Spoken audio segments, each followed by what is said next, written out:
Got a brand new movie with Lily Sullivan. You might know her from the Evil Dead Rise movie. I believe this movie came out in 2022 or was made in 2022, but it comes out officially in February. So we're going to review it, Monolith. Let's go.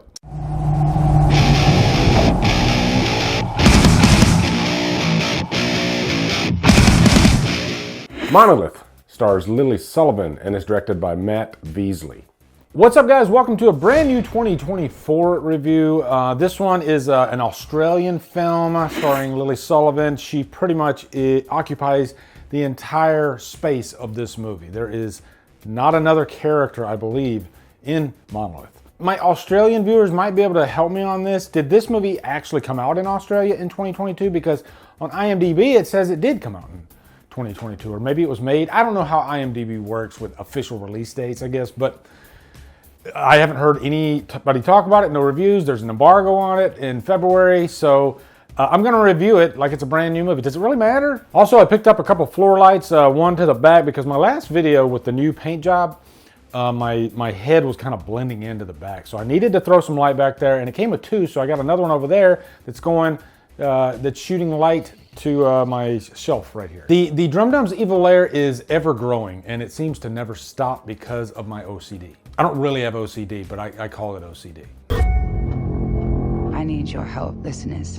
An anonymous email, an object filled with unknowable power. It is spreading like a disease. Any of us could be next.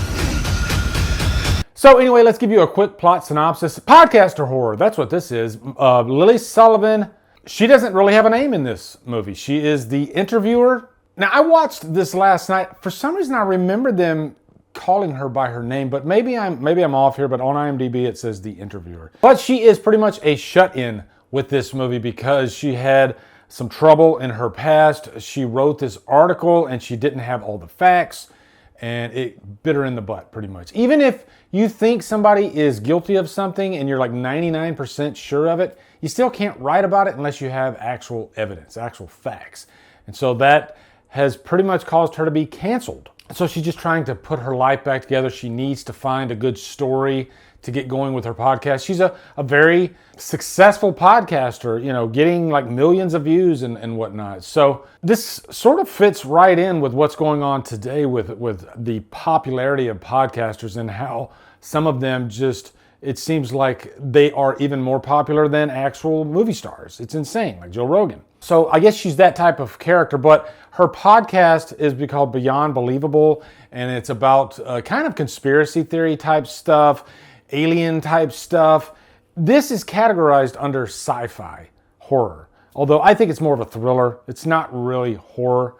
And this is a heavy, slow burn. All right, this is one of those movies where they spend a long time setting the table, building these cases, because it revolves around this black brick. And there's a couple of viewers or listeners that she talks to on the podcast throughout, and they all have stories, and one of them kind of ties into her childhood. But there's this ever looming black brick that you could look at this as like what The Ring was in Lord of the Rings. It's this temptation, and it really drags your life down, and you become obsessed with it, and you put away everything else around you. Like you can see when the movie starts, she's a pretty clean person. She's got a beautiful house, but as the movie goes along, she doesn't do just her basic daily necessities like washing dishes, feeding her turtle, or the turtle won't eat because the water is getting contaminated. So I like that this movie shows, without actually telling you, the effect that this black brick is having on her. And it doesn't even show the brick for the longest time in the movie. It's not even needed to be shown. Now, Lily Sullivan gives a phenomenal performance. I always try to give heavy kudos to actors that carry a movie by themselves, because it's no easy task. You don't have anybody to bounce off of outside of, the listeners to her podcast. Visually, it's just her on screen. And that's a lot of pressure on a young actress to carry a movie like that, and she does a fantastic job. Now, like I said earlier, it does take a while for this movie to build, and you might even say this movie didn't have to be as long as it was, even though it's probably like a 90-minute movie, because of how long they take to build this whole thing. I guess build the mystery of the black brick. You might come to the conclusion that maybe this could have been almost a short, or maybe just a TV episode of something. It could have been that, because the last act of this movie, and by last act I mean probably last 15 minutes, are quite enthralling, and I actually really loved what I would call the chase of the movie, and I wish that scene would have maybe been longer, or maybe a scene like that might have been spaced out throughout the movie.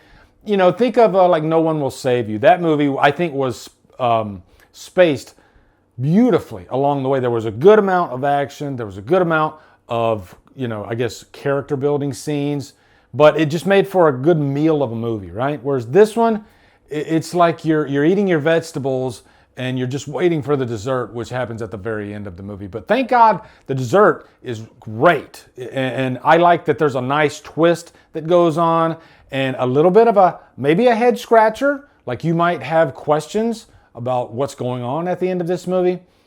Let me just put it this way. You'll know what's going on, but it leaves it in a way where you can kind of maybe form your own conclusions. Although I have my theories as to what the actual ending is of the movie. I'm being very careful because I don't want to spoil anything. I love the ending of this movie, okay? The ending really saves it, but to the movie's credit, you do need all that stuff that comes before it.